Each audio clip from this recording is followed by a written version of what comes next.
The hour was late and the tavern was crowded. Padraig sat near the hearth, watching the firelight play over the faces of the men gathered there. The ale launched a warm hum within him, the closest he was ever like to be to the heat of the Mediterranean sun again.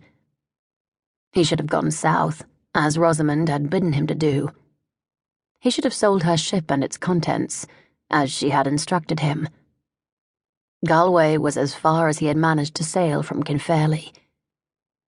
And he had only come this far because his crew had compelled him to leave the site of disaster, where Rosamunde had been lost forever. Instead, he had returned here, to the site of his upbringing, to his mother's grave and the tavern run by his sister and her husband. It had an allure for him, with the bustling port and the cobbled streets, the high gates and the memories. But he would trade it in a heartbeat for a voyage over the seas with Rosamunde.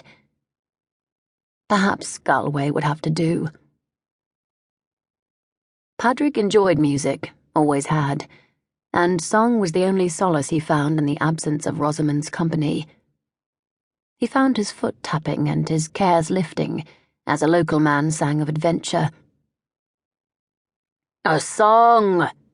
cried Declan, the keeper, when one rollicking tune came to an end. "Who else has a song?" "Padraig!" shouted his sister. She was a pretty woman, albeit one who tolerated no nonsense.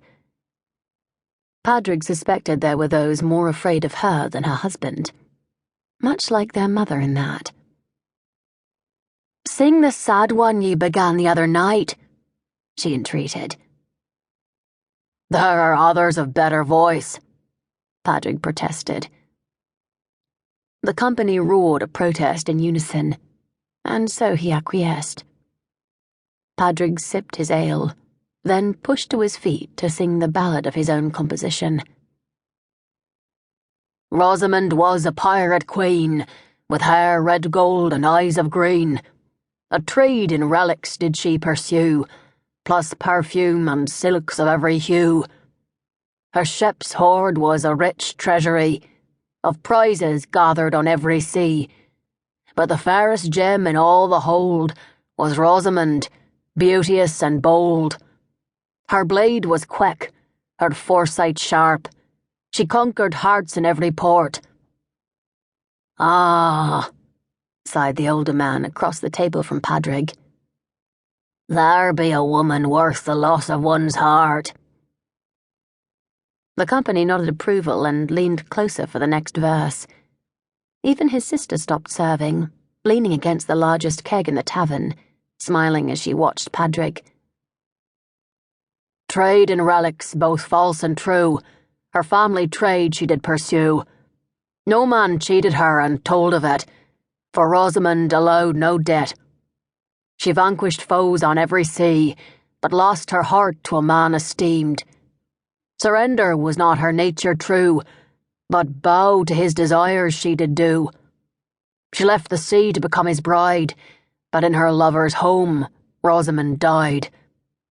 The man she loved was not her worth." Padraig faltered. His compatriots in the tavern waited expectantly, but he could not think of a suitable rhyme. He remembered the sight of Ravensmuir's cliffs and caverns collapsing to rubble, the dust rising, his men holding him captive so that he couldn't dive into the disaster in search of Rosamunde. He put down his tankard with dissatisfaction, singing the last line again softly. It made no difference. He had composed 100 rhymes, if not 1,000, but this particular tale caught in his throat like none other.